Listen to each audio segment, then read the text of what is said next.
Hello, Y2-8209. Yes, this is Candy Matson.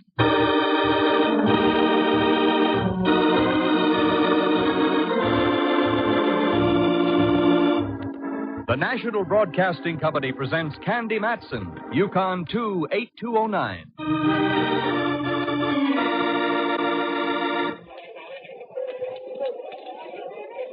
Candy, over here. What?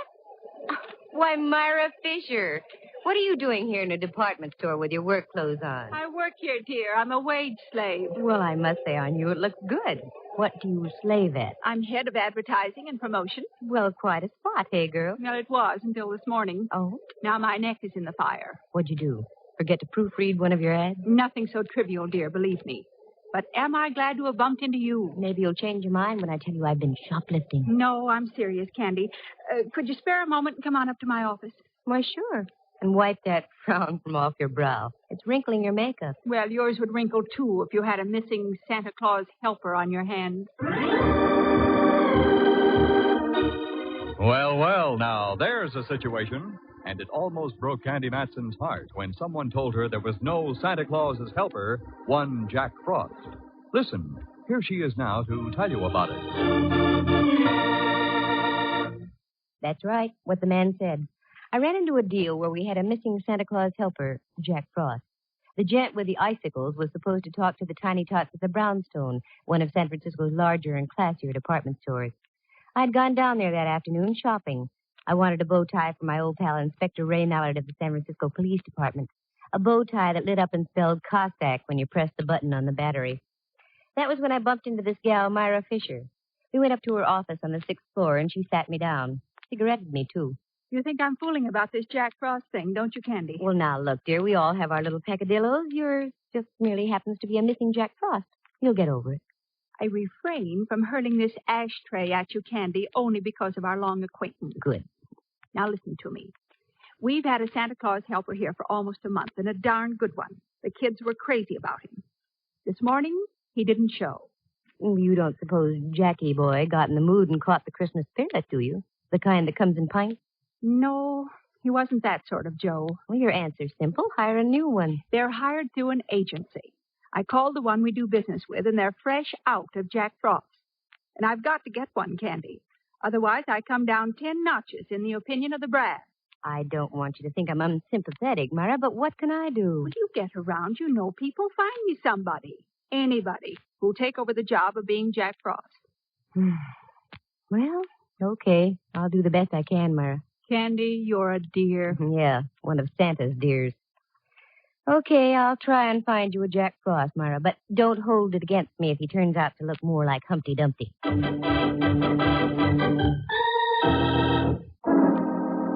I went home and looked up the Webster definition of sauce. It said sauce, easily yielding to pressure. That was me, Candy Matson, girl dope. Here I had all my Christmas shopping to do, and I agreed to find a substitute for Jack Frost. I had no idea where to start. So I changed into something red and green for a stop and go, also for Christmas, and went over to see my friendly advisor, Rembrandt Watson. Rembrandt is a photographer, and excellent, too, now that he doesn't have the sherry shivers or the pork palsies. He lives on California Street, just kitten rompers from Old St. Mary's, with a statue of Sun Yat-sen for company in a park next door. Candy, doll. How delightful. Do come in, won't you? Thanks, Rembrandt. Oh, Pat, you're acquainted with my friend Diogenes Murphy, aren't you? Oh, yes. Hello again, Mr. Murphy. Well, good afternoon, lad. You look prettier than you did the last time I saw you. Uh-oh. Here comes the blarney. Young lady, Diogenes Murphy, the honest Irishman, never says a word he doesn't mean. Now, how do you think I managed to sell so many used cars at my place out on Venice Avenue? Because you're an honest Irishman. Oh, you're so right, lad. Incidentally, if you need a good car, I can get you one at a very reasonable... Diogenes? Oh, sorry, I got carried away. I didn't mean to barge in on you like this, Rembrandt. Oh, don't be ridiculous, dear. No, don't be. Think nothing of it, lad. I'm on my way now. Rembrandt and I were only discussing the situation of the world. And to what conclusion did you come? It stinks. The bottom of the afternoon to the both of you. Oh, he's quite a boy. Yes, I'm very fond of Diogenes. What brings you around this way, dear? Jack Frost. Yes. Now, getting on with our conversation, what brings you around this way, dear? Jack Frost. Maybe the needle's bad. Shall we try again? I know how you feel. I reacted the same way myself. I'll give you the pocket-sized edition. The Brownstone department store is without a Santa Claus helper, Jack Frost. He didn't show up for work this morning. I said I'd find him a new one. Oh, that's very sweet of you, Dove. Very dumb of me, Dove. I know of only one character who even remotely looks like Jack Frost. I met him up in Alaska when I was traveling with the USO. Won't do you much good down here, will it? No, that's why I came to see you, Rembrandt. Don't you keep a cross file on models you've used in photography? As a matter of fact, I do. Here in this little book. Let's see. Men, thin, extremely. I have just one, Pietro Tarantello. Would you care for a Sicilian, Jack Frost? In Sicily, yes. Hey, what's that? Where? On that chair next to you. Oh, that's the afternoon paper, dear. Diogenes left it, I imagine. Yes, but on the front page. Here's the whole story about the missing Jack Frost on the front page. Ooh, what he got in his Christmas stocking. A slug through the head. That's no way to treat Jack Frost. And here's a picture of the guy without his false icicles. What the ham? Looks like he stepped right out of an 1890 Shakespearean play. I hate to say this, Rembrandt, but he resembles you. I take back what I said. Rembrandt. Divorce yourself from that tone of voice, Candy. I don't like it. Rembrandt, I've got an idea. You usually do. You like little children. Can't stand them. You like to talk to people. I abhor conversation. You like to be charming. Lost me charm. Gay. Lost me gay. With the help of a few icicles, Ducky, you're going to be Jack Frost.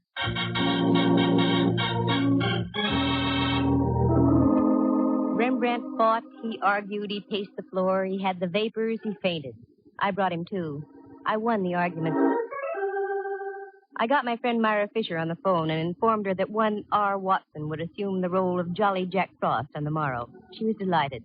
I couldn't say the same for Rembrandt. Then I went home. I was greeted by a sound very much like that of a phone ringing. Using my keen instincts, I figured it was the phone. It was. Hello, Candy Matson. How do you do, Miss Matson?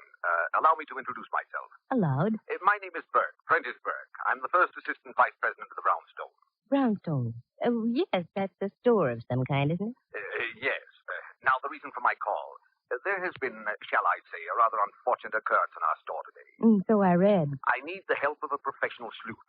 You were highly recommended by the head of our advertising department, Miss Myra Fisher. Aha, the thick cotton. I beg your pardon. Oh, no need to. You didn't do anything. Okay, care to talk to me now, Mr. Burke? I'd much rather have you come down to my office, Miss Matson. This matter is of an extremely confidential nature. I'm your girl, then, figuratively speaking. How long will you be there? As long as necessary. That's up to you. Very well, I'll be there in half an hour if I can find a place to park. I only had time for a fast change, so I made it from Andescray to Taboo. I sniffed at it and felt I was on the right scent. Then I climbed in my car, drove down Kearney Street, waved a crisp single under the nose of a hotel doorman, and had my car taken care of. Then into the Brownstone and up to Mr. Prentice Burke's office. I flipped a hip past the girl's secretary and walked on in. Burke was waiting for me. That was obvious. I could tell by the expression on his face. It was worried look number 12B.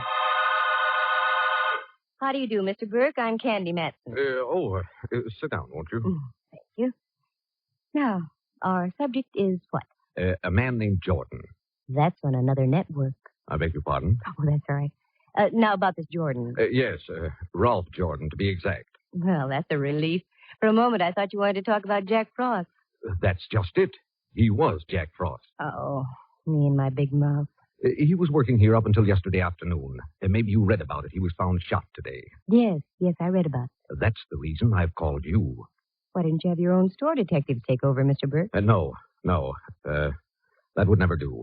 I want no one in the store to know what's going on. Ah, intrigue. Quite possibly. I have reason to suspect that Jordan was killed by someone in our employ. I want to find out who that someone was before the police do and get it splashed all over the front pages. Publicity conscious, eh? Business has been off all year, and any bad breaks in the press would hurt us that much more. Maybe you've got a point there. I don't know. I know I have. Okay, I'll take the job. You say you have a suspicion. What is it? Well, nothing tangible. It's just a feeling I have. Oh, that's a big help. Well, I'll mush around and see what I can pick up. I'll bill you tomorrow for my first day's work. It's much easier to sustain a friendship on a daily basis. I left Burke looking as though someone had just called his store a bazaar. It was closing time, so I hefted my way through the crush and retrieved my car from the doorman. The Hall of Justice is right on my way home, so I decided to drop in on my old pal Mallard, Inspector Ray Mallard of San Francisco Homicide. A nice guy to serve coffee to on Sunday mornings if you could ever lasso him. I never could get strong enough rope. Candy, what brings you around here? I hate to have my Christmas ruined so early. What about that Jack Frost character? Oh, yeah. Poor guy got it good. Where'd you find him? In his apartment over on 17th. He lived near Seal Stadium. Why so interested, Candy? Rembrandt's a dead ringer for the guy. I still don't get The gal who's head of advertising for the Brownstone was going out of her head for another Jack Frost. I talked Rembrandt into taking the job. Does sound funny, doesn't it? Bring me up to date, Mallard. Did you get any dope on the killing? Nothing but a .45 slug out of the guy's wall. Ballistics is checking it now. Nothing else? If I did, I should tell you. No, I guess not.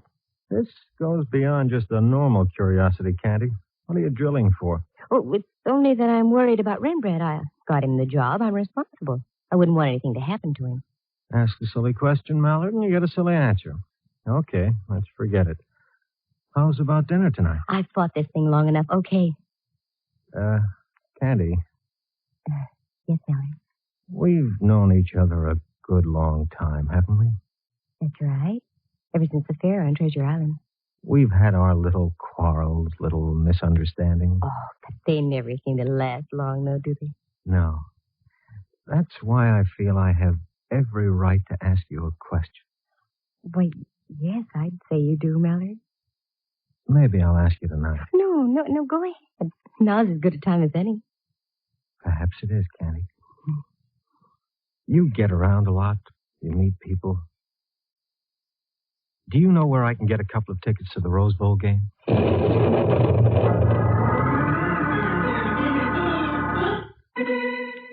My brain lit up like a Roman candle. I stormed for the door, turned back, stood there, my jaw waggling helplessly. Then I stuck my tongue out at Mallard and left. It was the only thing I could think of doing. Oh, he can make me so mad. But inside half an hour after I got home, I started to laugh. Felt much better.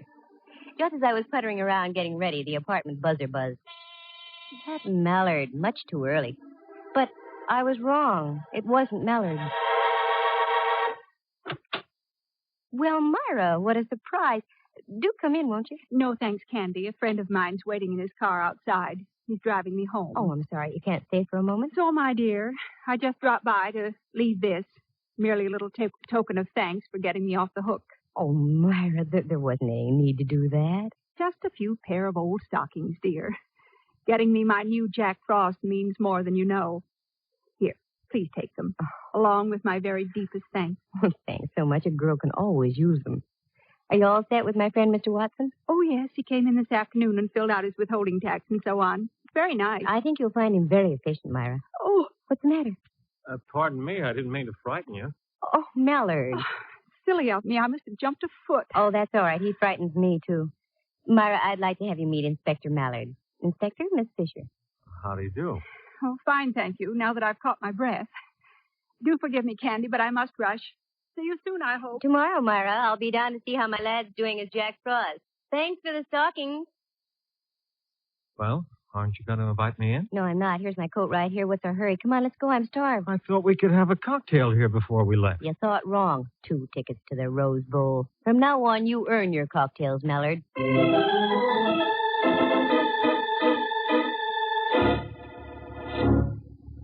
We went downstairs, and as I locked the front door, a car was just driving off. It was Myra, and she waved. And driving, if these tired old eyes hadn't deceived me, was Mr. Prentice Burke, vice president of the Brownstone. Well. Oh, well. Mallard and I climbed into our car and drove out to the Cliff House. It was that kind of an evening. We had dinner, and after, I suggested we walk a bit. The night was crisp and clear, and the evening star was hanging out above the dark waters of the Pacific like an iridescent Japanese lantern. We cut across a little road above Sutro Baths, where an old car barn had once stood, and worked our way over the cliffs and stood high above Land's End. It was exhilarating.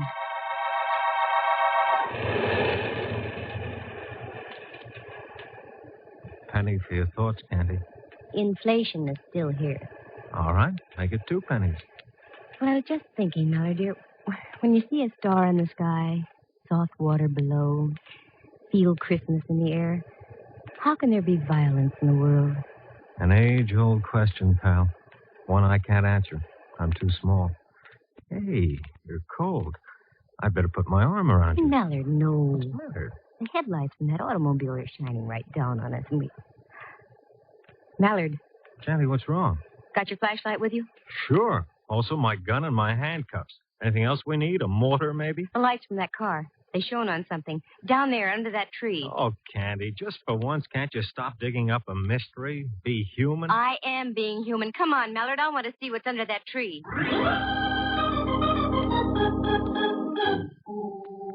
We scrambled around through the brush, slipped into some sliding sand, and rode the crest down to the tree. It wasn't easy to get around some of those brambles, but get there I fully intended doing because what I saw was red, bright red.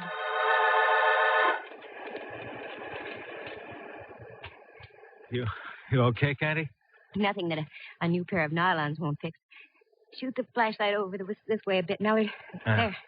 That's it. Now, do you think I'm dreaming things up? What is it? Wait till I hold it up. Wow. Looks like some kind of a costume. Right. And look, if those aren't bloodstains, I'm a Labrador retriever. No, you're Candy Matson. Those are bloodstains. How was your boy dressed when you found him? Torn slacks, sweater, shoes, no socks. This was most likely his costume, then. Yeah.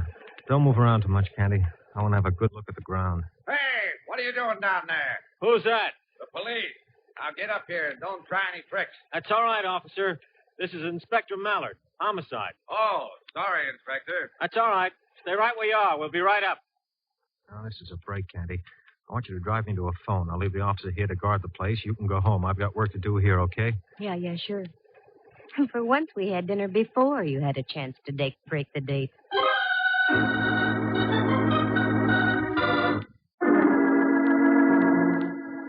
This baby was hard to reconstruct.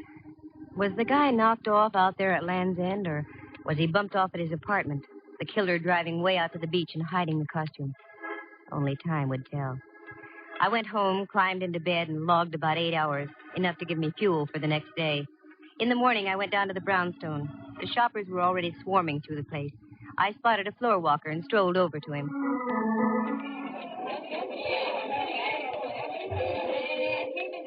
Pardon me, sir. I said, pardon me, sir. I'm very busy, young lady. Make it as brief as possible. You do work here, don't you? Of course. You are the floor walker assigned to this section? That is correct. Come to the point, please. Well, I've a good mind to report you. As you wish.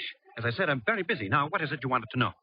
The words are like gall in my mouth now, but where do I find Jack Frost? Right over there, in the back, 2 aisles over. Thank you. Not at all. Very much. Of all the high-handed characters, people like that make me steam. I was getting up a full head of dander, but it simmered out before I had a chance to boil over. Because as I rounded a corner, I saw Frosty Boy, or Rembrandt, if you choose, up on his platform with the cutest little blonde kid sitting in his lap. Well. Look who we have here. A great big boy. Hello there, son. Hello, Jack Frost. What is your name? Topper. Topper. My, what a fine name. How old are you, Topper? 5 and a half. 5.5. Well, you must go to school, Topper. Which one? Garfield. Garfield. That's a good school. Now, tell me, what would you like to have me tell Santa Claus to bring you for Christmas, Topper? An electric train and a baseball bat, and I like to be in the seals for Lefty O'Doul. Well, I'll see what I can do to arrange that, Topper. I'll tell Santa Claus. Bye now. Goodbye, and thank you, and Merry Christmas. I hope you can make the boy's wish come true. O'Doul could use him. Candy, I'm so glad you're here, Dove. Duck around into the back room for a moment. I've got to talk to you. Aren't you working, Frosty Boy? I got 10 minutes off every hour. I'll take the break now. Right around there, Candy. Okay. I'll see you in a moment.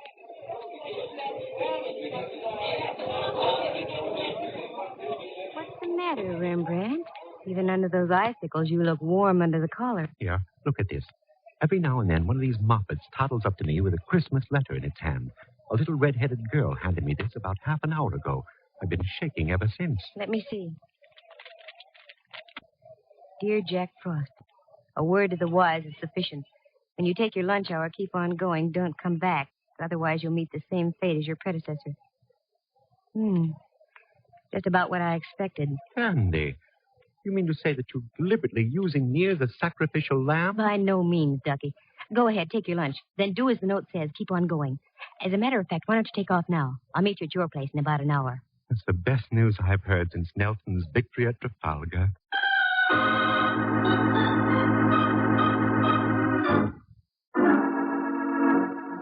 I whipped upstairs, reported to Prentice Burke, got my first day's check, and on my way out told his secretary she'd better get Burke some smelling salts.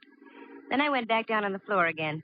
Sure enough, there was my boy, the floor walker. I wanted to have a few more words with him. Oh, you again. If you don't mind.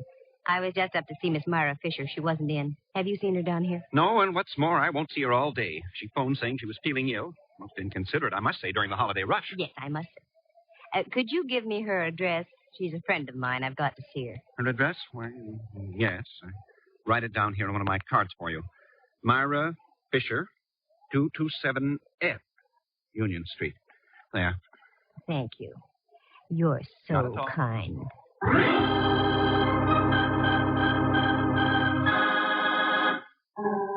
I had all the ammunition I wanted. A check signed by Burke and a card written by the floor walker. His name was Simon Liggett. With that, I ducked into a phone booth and called Mallard. Homicide, Mallard speaking. Good boy. This is Candy. What did you find out at Land's End last night? A couple of very juicy footprints. They give us nothing. Did you make any casts of them? Why, sure. Mind if I borrow a couple of them for a few hours, Mallard? Well, I don't see how it will hurt. Sure, okay. Thanks, Mallard, dear. I'll be by in a moment. And I want to borrow you, too.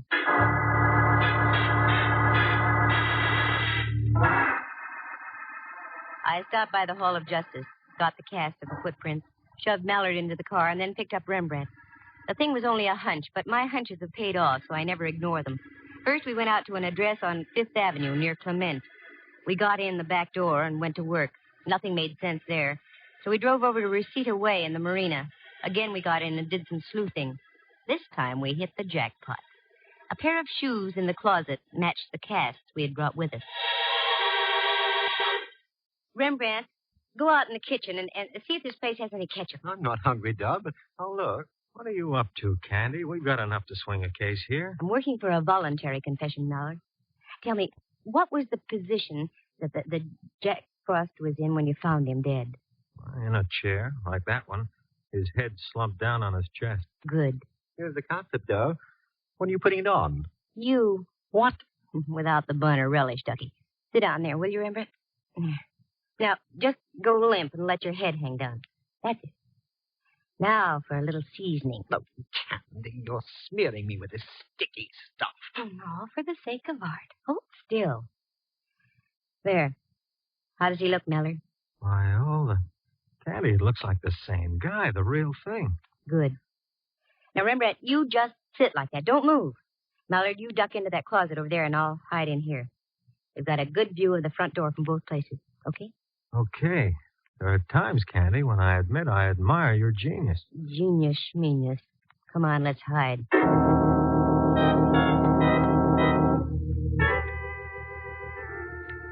The golden shafts of sun splashing in through the window from the ocean slowly turned pink, then purple, and into twilight. The minutes ticked on. Once... Bless you, but quiet, though, Rembrandt. You'll muss up your ketchup. 5 minutes. 10. Then we heard muffled footsteps coming down the hall and a key inserted in the lock of the apartment door.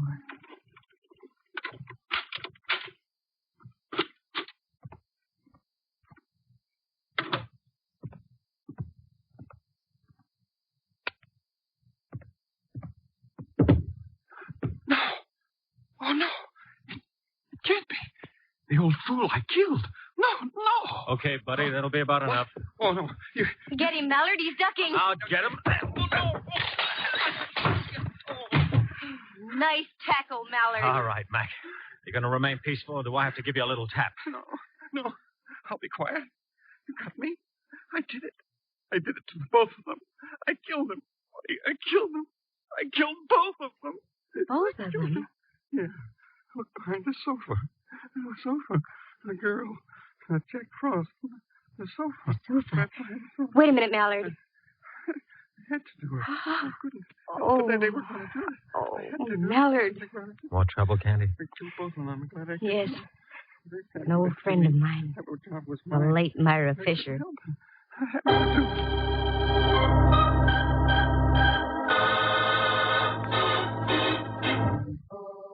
The whole thing was jealousy. Not the jealousy of a man for a woman, but the jealousy of a man for a job. Simon Liggett had been with the Brownstone for almost 20 years. He'd worked himself up from the stock boy to a place where he'd been promised the job of head of advertising and promotion. He almost got it, except at the last moment, Prentice Burke gave the position to Myra Fisher. That had only been 2 weeks before. He knew that Myra was on a probationary term, so he did everything he could to undermine her. Little things like changing ad copy, sending out false stories to newspapers. He figured that if he could keep the store without a Santa Claus helper, he'd break Myra's back and get the job by the first of the year. He paid a visit to the first Jack Frost and tried to bribe him into quitting, but the guy would have none of it. There was a struggle. Liggett lost his head and whipped out a gun and shot him. He was still in his costume, so Liggett stripped him, put some old clothes on him, drove out to Land's End, and ditched his costume. Then he felt sure there would be no Jack Frost the next day. But that's when Myra met me, and I talked Rembrandt into taking over. By this time, Liggett was in a frenzy and would stop at nothing. He trailed Myra and Burke to Myra's home, killed her, took her body over to his place, and ditched it behind the sofa.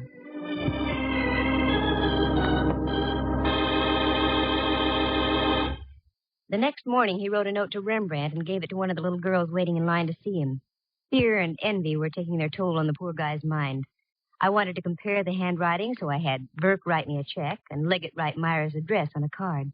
Also, we had the footprint cast. Between the two, everything pointed toward Liggett. That's when I staged my little parlor charade with Rembrandt playing the part of a corpse. The sight, with Rembrandt's resemblance to the dead Jack Frost, would shatter anybody into a confession. But Christmas, in spite of everything, is a lovely time of year. And there is a Santa Claus. 3 of them for me, as a matter of fact. Mr. Prentice Burke, who sent me a very nice check for my efforts. Rembrandt Watson, who, out of sheer love for the job, went back to playing Jack Frost for all the kids at the Brownstone. And last but not least, Inspector Ray Mallard. He gave me a Christmas sock, right on my mouth, just where any well-placed Christmas sock should go.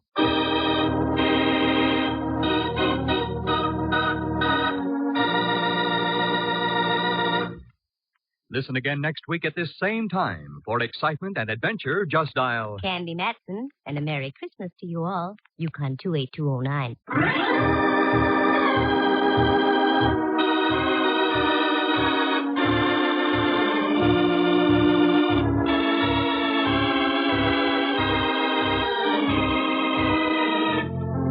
Heard tonight were Helen Klebe as Myra Fisher, Lou Tobin as Prentice Burke, and John Grover as Simon Liggett.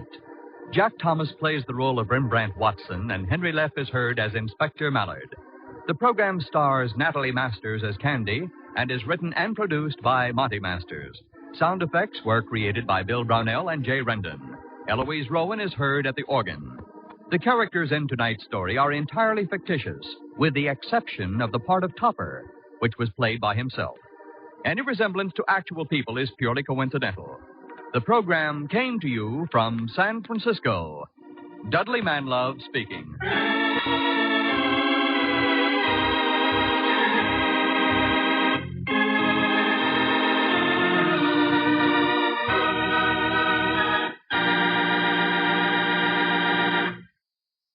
You are tuned for the stars on NBC. Ooh.